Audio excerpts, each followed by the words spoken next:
Maybe he is just a criminal committing a horrible crime, Douglas Murray, and the fact that there was this assumption that he was somehow linked to Islamic State. Islamic State clearly made a great amount of that by saying he was one of their soldiers. Aren't we playing into their hands?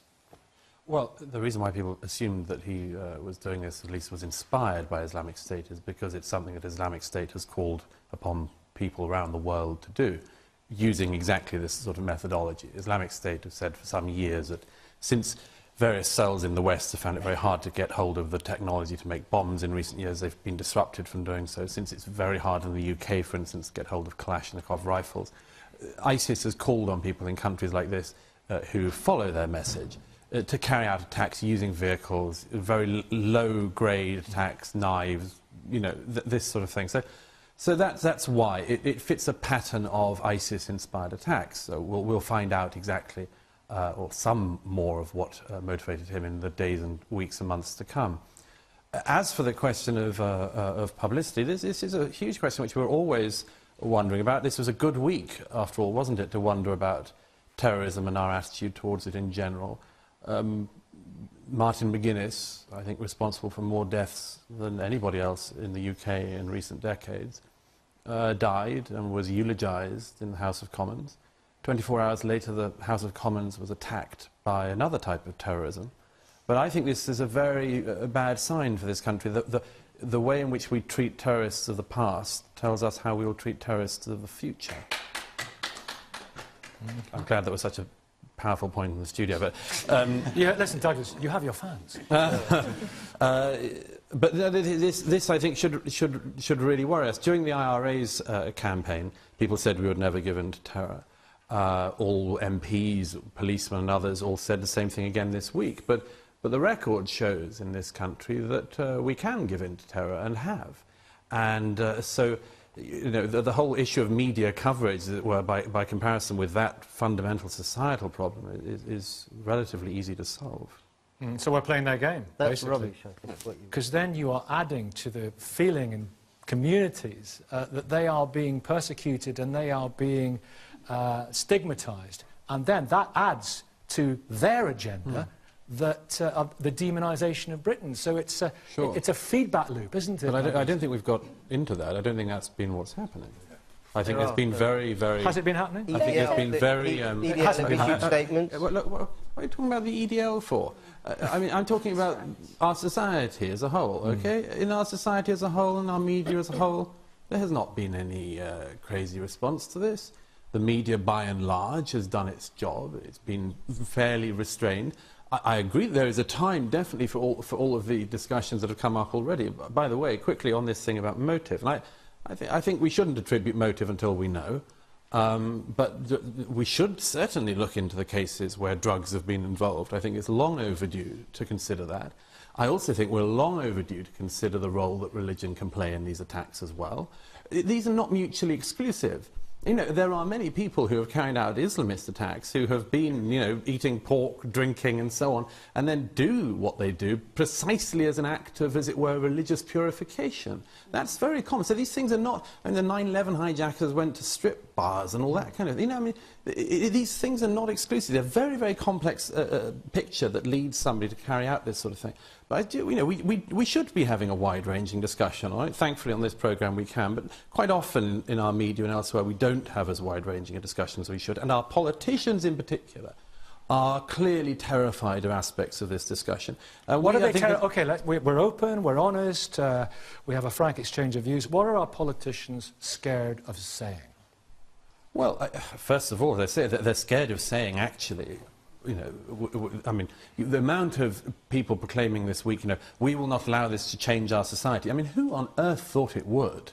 I mean, who thought that a guy with a knife and a car was going to bring down British democracy and cause the Queen to abdicate and put the flag of Islam over Buckingham Palace? But, I mean, really. But Douglas, you know. Douglas, one of the things which has happened ever since the terrorist attacks during the Blair era is that governments have used these attacks as a pretext to take away important liberties. Yeah. And Benjamin Franklin said long ago that if you sacrifice your liberty for temporary security, you'll end up having neither liberty nor security, but our governments have flagrantly ignored this. Longer detention periods without trial, more intrusion, more snooping. Is that a danger, Douglas? This has changed our society. What politicians are very much afraid of is that people will discover how very little power they have to prevent these attacks, and far less than they pretend that they have, and that they actually cannot do the things they claim to do. Mohammed, And this is in a second, pretext I don't rather think than a Douglas reason. quite finished. What do you think about what we heard from so many people? We will not be cowed. What did you think about that? It's a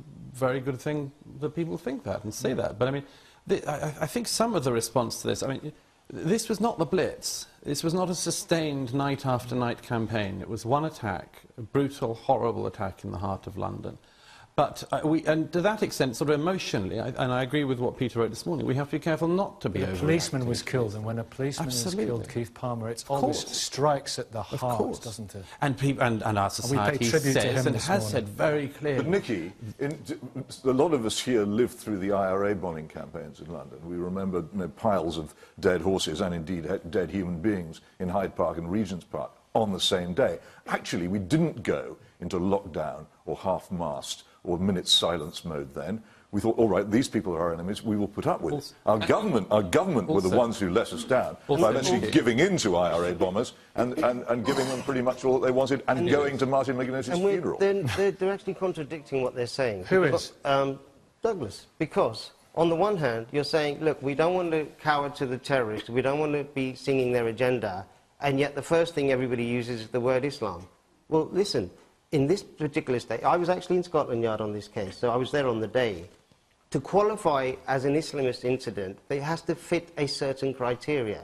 And it was discussed earlier on, but no one actually mentioned why this was classed and why it was taken over by SO15 as an Islamic incident. Otherwise, it would have just been homicide that would have taken over this case. There are certain criteria. For instance, if he said the word Allahu Akbar, that would have been clearly an Islamist incident. If he had had a flag of ISIS, clearly it would have been Islamic. He didn't have any of those. He didn't say anything. He didn't leave a note. The only thing that makes this a counter-terrorism... he was a Muslim. No, not even that.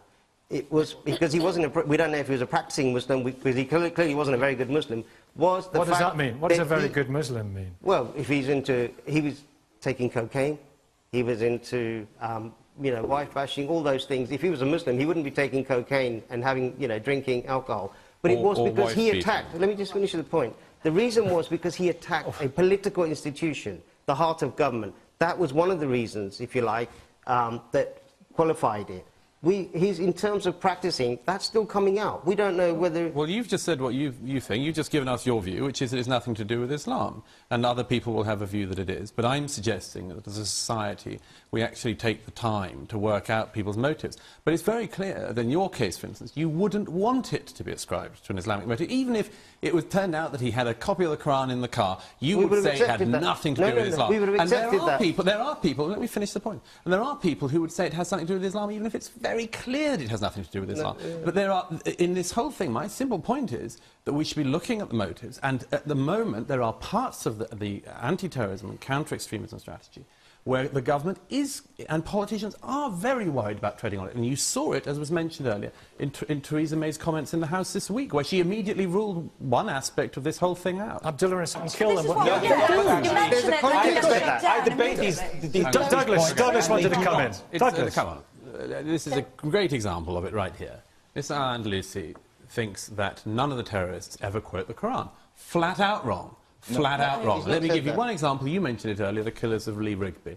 Michael Adebolajo, on his body, when the police arrested him, he had a note in his pocket to his young daughter explaining why he did what he did. It's all on the public record. You can see the facsimile on the BBC's website, and he has footnotes throughout it of Quranic verses that he explains justify, in his view, his actions. Now, that's the beginning. Hang on, let me just finish my point before the proselytization begins, okay?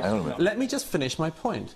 That would seem to me to be, therefore, a very clear occasion, never mind the thousands of others we could list worldwide, a very clear occasion on this country when one of our soldiers was murdered on our streets, where clearly Scripture had something to do with it. So the problem that a lot of us have is we are willing to discuss the drugs bit, we're willing to discuss the foreign policy bit, we're willing to discuss all this. Why are you not willing to concede that there is a religious element? Sometimes. No, wait. We are missing the main point. Mohammed, commercial consideration. It's a commercial consideration. It's also Very quickly, we have to come to the end. Very soon. Obviously, 24-hour news pushes a lot of this. Obviously, there's a lot of speculation because we have the 24-hour news culture. However, there are things about that are unhealthy. But it's nothing like as unhealthy as the fact that if you look back, as I said at the start, about our attitude to terror of the past and our attitude to terror present, when the IRA killed MPs and many policemen and many soldiers, what did we end up doing? We ended up putting the people who had orchestrated that campaign at the heart of government. And that is far sicker. The idea that 20 years from now, anyone who was associated with Khalid Massoud would be put into power, that's far more of a societal sickness than 24-hour news media. Saba, I'm going to give you the last word, Saba. We've got another debate coming with very interesting people to talk about it, and it's a fascinating topic. But generally speaking, the coverage of this week, has it been self-defeating in that it has given unnecessary oxygen to those people who would destroy us, or has it ultimately been responsible and the right way to cover it? It's a double-edged sword. I think overall it's been quite responsible. However, there have been some tabloids and some news that has gone out, as we all are aware, that has been misinformation, and things such as, Birmingham is the jihadist capital of England, that's not helpful unless it's backed up by evidence. It is. And it's actually not the capital, it's the second capital of terror. London is the capital. London is the capital of terror in the UK, Birmingham is second. Debatable. No. If you look at the stats released earlier this month, it proves that. But do you know what? I'm going to have... Very hard case of a priest in a confessional knowing about a paedophile. If I can say, to widen that out a bit, consider the number of people in our society who haven't sworn that they would keep secrets, but have done for personal reasons, community reasons, or social reasons. Look at the number of people who must have known, for instance, about Jimmy Savile's abuse. And they kept silent, not because they were sworn to by something, but because they felt the pressure of it. So it's quite easy to sort of think of this as being a sort of the hardest problem for a Catholic priest. Actually, it's a society. A lot of people in our society cover over things whilst moralising about things like Catholic priests. And as a practising Catholic, one does wonder what might have been revealed in the confessional when he was in charge.